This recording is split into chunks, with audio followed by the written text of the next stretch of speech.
Mr. Paul Barlow.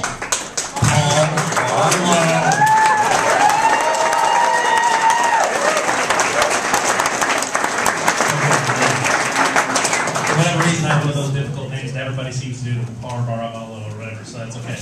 But I'd like to appreciate, let's give another hand to Bill. Bill is the training part of our evening. I like that, going from guess how to know how. And we do hope tonight to be able to share with you. Okay, I need a Mac person here. I'm not a Mac person. In fact, I wish I would throw this machine out the window if I could. But, already oh no, there's no recovery there. I'm with you. I need my PowerPoint out. It went away. I have no idea how to do that. But I don't know. Yeah, see?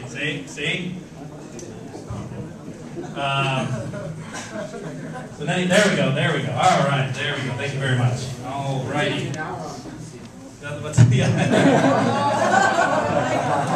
Sorry.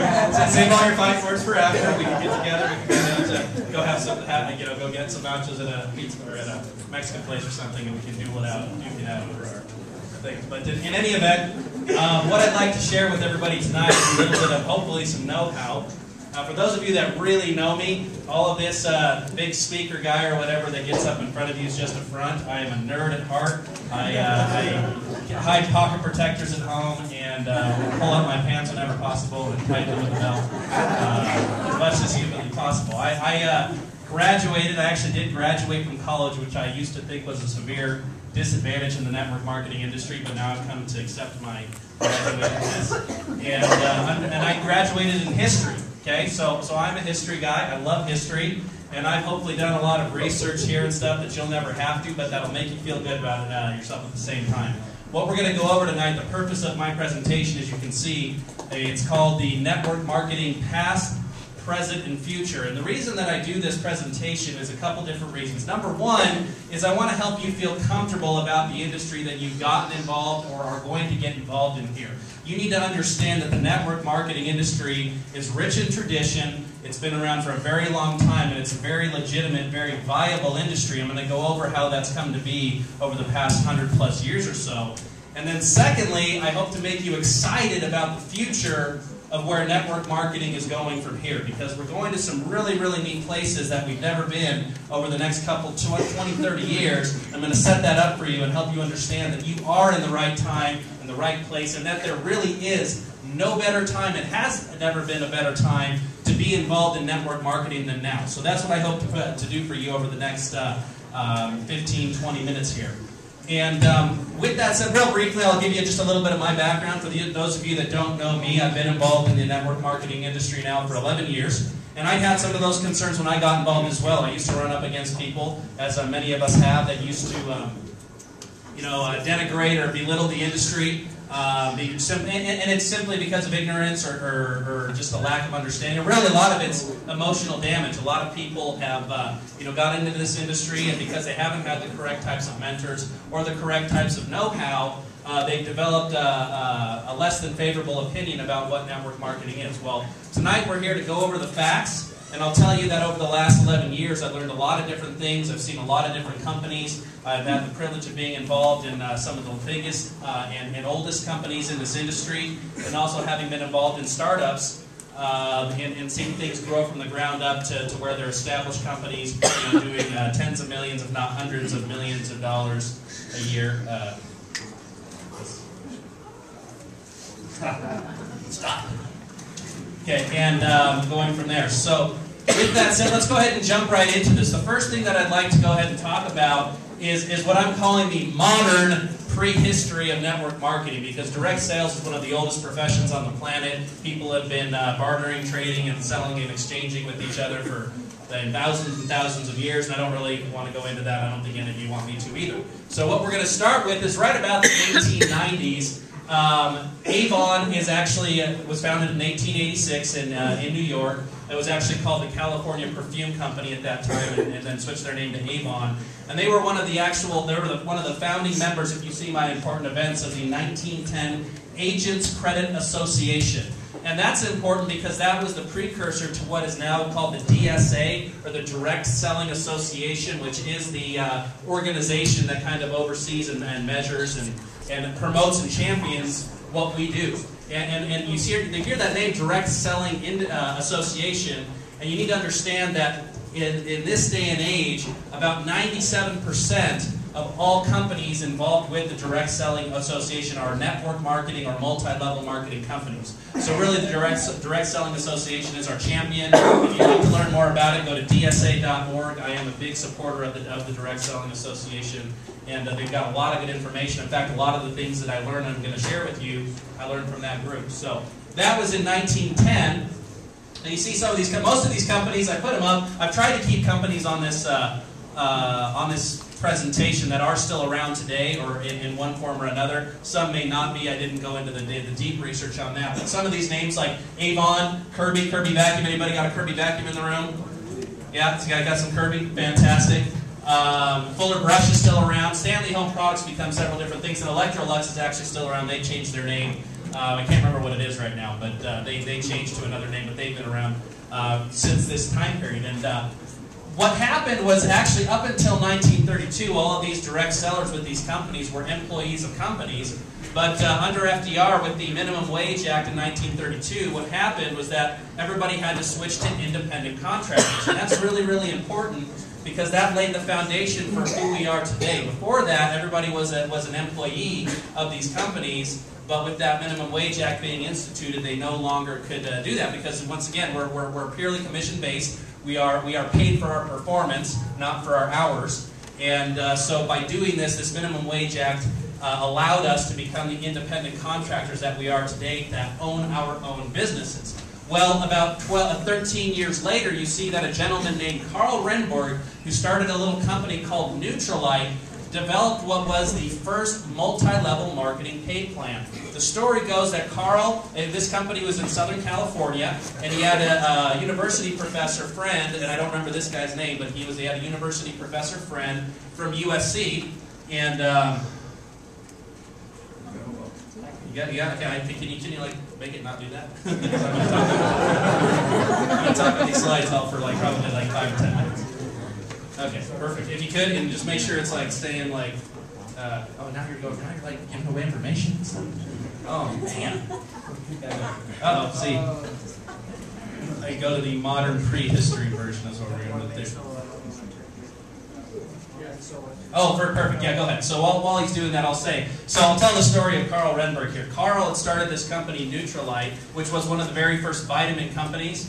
And what they were having was a problem with turnover. They were having lots of reps that were coming in to sell their products in the direct sales format, and but most were falling out because vitamins if you think vitamins are a hard sell today, imagine back in the 1930s and 1940s, before people even really had an idea of proper nutrition and or had a lot of the knowledge and experience that we have today. So what happened is Carl and this university professor came up with this idea and said, well, what if we could give people the ability to... you guys, all right here? Everybody okay? Okay. What if we gave people some skin in the game? What if we could give them, now that they are these independent contractors, what if we allowed people to be able to have some kind of ownership, or also be able to perpetuate themselves, and maybe even work a little bit like the insurance model, and not only make some revenue off their sales, but off the sales of others as well.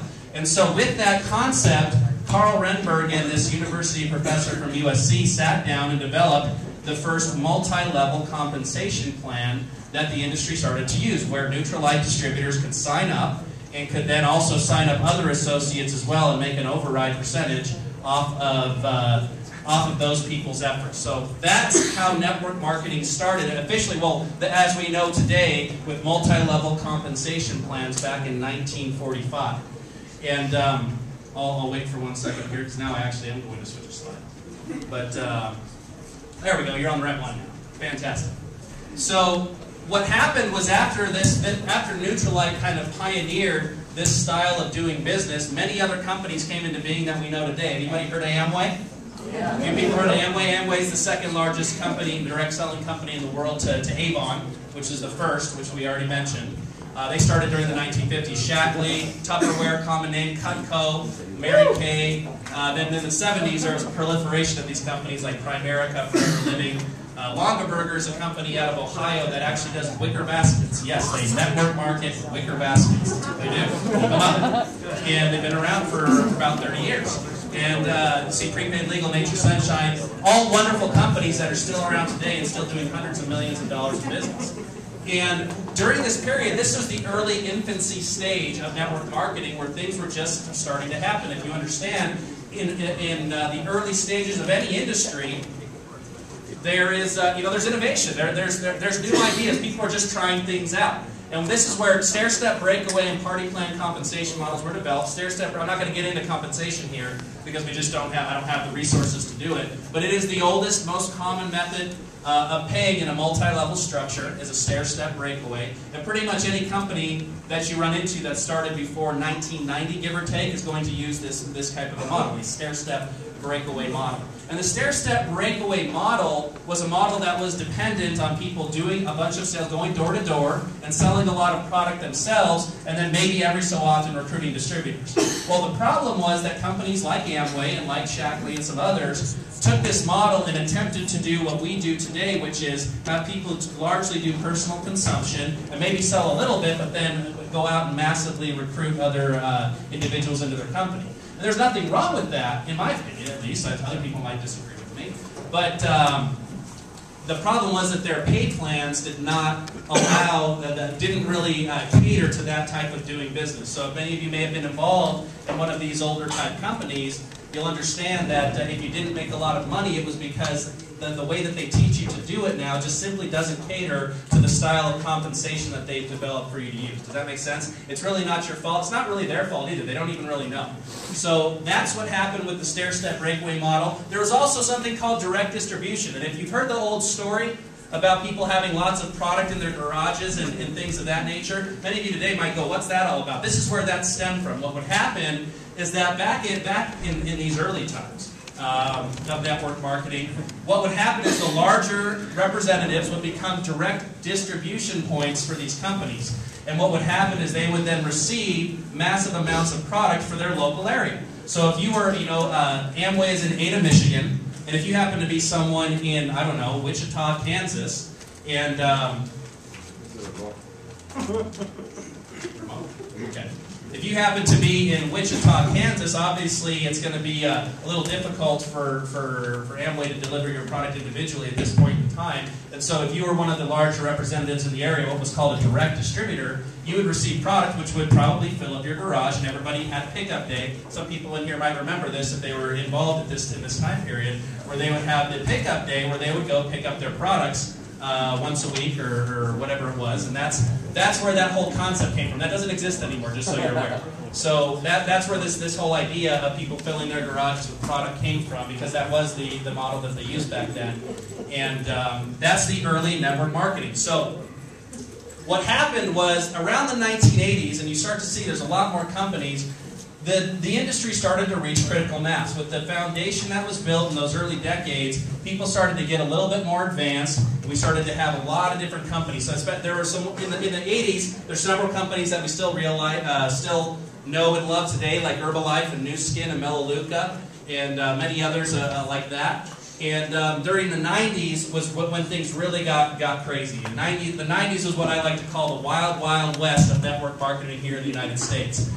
We had many companies during that time period that reached hundreds of millions of dollars in sales and went out of business. I haven't included any of those companies on this list here, but there's no less than half a dozen that for one reason or another, whether it was their fault or not, grew to massive heights and then also went out of business. Also during that time, during the 80s and 90s, when you had a lot of negative publicity, because we were starting to reach critical mass and a lot more people were starting to pay attention to the industry.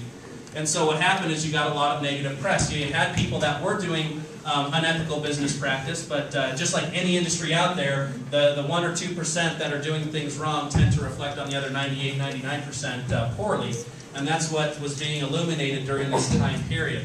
But during the 2000s, really things started to calm down. The industry got a lot more professional. And you see companies like, and we know companies today like Monavi, like Agile, like Zango, what's another? Isogenics, another fantastic company. These are companies that are more of the modern companies that have come over the past decade that have a much more professional image, have been seeking to really put out to other people that, hey, we're out there, we're modern, and we're trying to, you know, legitimize the industry, and that's what this is all about. So, a couple important points. The modern compensation models were all developed really from about 1990 on, when computer tracking softwares and computer programming got sophisticated enough to actually handle the models. Our model that we use with Revvnrg today would probably be impossible to do by hand. It can only exist and only do what it does because of sophisticated computer programming.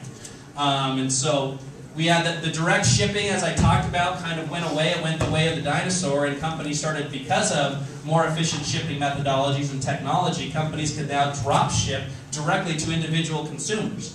And that's what we have today. That's how, you know, how we receive our product today. It is the most efficient method, and it's something that I know, I love hearing the UPS truck outside my door, and I go and I pick up my Revvnrg, and I don't have to go anywhere to do that. It makes it very convenient, and that's the way the vast majority of at least product-oriented companies operate in this day and age. And then communication and technology have really allowed us to grow into just absolutely ridiculous and massive heights. Before, in the olden times, many people may remember before the deregulation of phones and of communication, that if you wanted to call long distance, it may cost you $5 a minute to call from something like California to New York. And, you have different time zones and different, all that kind of thing. I remember people used to have Rolodex. Anybody still have a Rolodex in here? Rolodex people. They got a couple people with Rolodex now. We all have it all electronic in our computers or our cell phones or PDAs or whatever you want to do. And what really, organizations started to expand really on a national scale during this time frame, and it started to get really, really exciting. So that's really the history of network marketing and what's brought us to here today. It's becoming more sophisticated. It's becoming something where, because of those early pioneers, starting once again with Avon back in the late 1800s and coming up through Carl Revvnrg and the inventing of the multi-level compensation model, up till now, where we have the ability to have very efficient compensation models, very efficient distribution. We can have worldwide business, has allowed us to come to what I call 2010 and beyond. I come in with this little graph. Please excuse the graphics. I'm not a PowerPoint wizard. The fact that I even made it this viewable is it's pretty impressive. You should be impressed, trust me. Please appreciate my rudimentary PowerPoint skills. So you see that during the 50s, 60s, and 70s, that was once again, as I said, really the infancy of our industry, and critical mass is what started to happen during the 80s, 90s, and 2000s. And now moving forward, over the next 2 or 3 decades, we're really going into momentum as an industry. As you see up here, in 1990, the industry worldwide was doing roughly $60 billion a year. In the last year or so, we've hit roughly $120 billion a year, so we've doubled over the past 20 years. And I'm excited to see where we're going to be in the next 20 years. I think it's going to be more than double. I think it's going to be maybe even triple or upwards of quadruple that number as we move forward. And so the important points that are going to allow us to do that is globalization and the growth of economies worldwide. As you know, we're moving into Lima, Peru. Over here, we're moving into Colombia very quickly too, Turkey, Mexico, Brazil, Australia, many other marketplaces that we're going to take advantage of. That simply, and many of these places were just simply not viable options as soon as 10 or 20 years ago. Okay, they just didn't have the infrastructure or economies or the wherewithal to do it. And obviously, with social media and advanced communication methodologies, we can now contact people. Because when someone asks me today, how do I go build an international business? There's a lot to that, but one of the simple things I'll say is just go on Facebook. If you want to build a business in Peru, go on Facebook and search Peru. And you're going to find people. And you know what? If you don't speak Spanish, use Google Translator. It's not perfect, but it's going to get you by. You know what I mean? And so you can go out and build a global business from the comfort of your own home, sitting in front of a computer, which has really only been available in the past decade or so. That's something that's going to lead this industry into momentum. The big jump year was 2004. The statistics bear out that we jumped billions and billions of dollars and millions of distributors because in around 2004 the internet started hitting mass consciousness worldwide. Okay? We have trends towards smaller home-based businesses. More people around the globe are wanting to do their own thing. They're understanding that going to school, getting good grades, and getting a job is not going to lead them to the lifestyles that they want. And they're looking for options. They're looking for ways to work from home and take advantage of this global communication network. People are understanding that this is the information age, and that information is key, and that trying to do the traditional, more antiquated, old style of business just really isn't going to get them where they want to go. Product pricing is going to become more efficient. That's because of the competition in our industry. More companies are going to have to do what we're doing and come up with more viable price points for their products.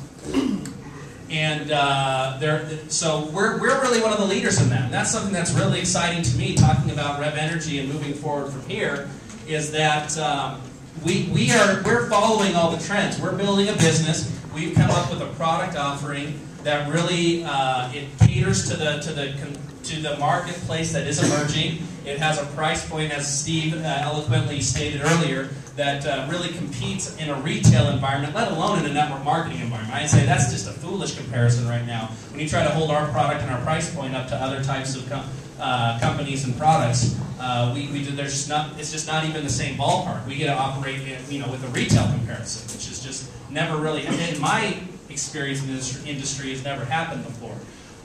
We're building a global business. We're quickly expanding. Fortunately, with the leadership of Scotty Polson and Brian Robert, from the top on down, we have people that understand the global nature of this business, and that we can. And I'm going to go into some of this tomorrow. I have a small piece tomorrow where we're going to be talking more about international, so I'm not going to get into that. But building at home and building in your backyard is going to get you a global business in this day and age without you even trying. You don't even have to ever think of international. You wouldn't even have, if that scares you, don't worry about it. You're going to get international business in this day and age without even trying, once again, due to social media advances and communication and Skype and all of those wonderful things, because somebody in your organization is going to want to do that or going to know someone. And let me just actually ask for a raise of hands. How many people in this room right now are from outside of the United States originally? You see right there, just without even, we have a whole group of people here that are already in this room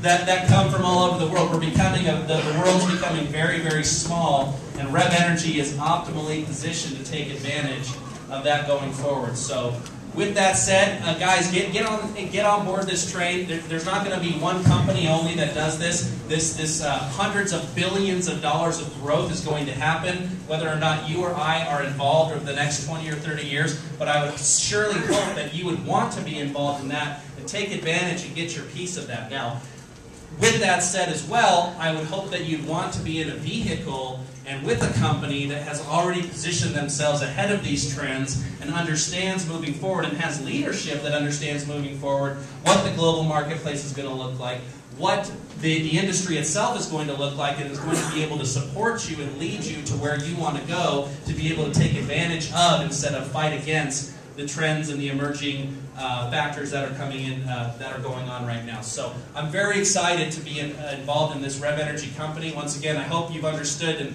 and appreciated that I did all this boring research so you don't have to. Understand that you are in an industry that is extremely legitimate, that does about $120 billion worldwide right now.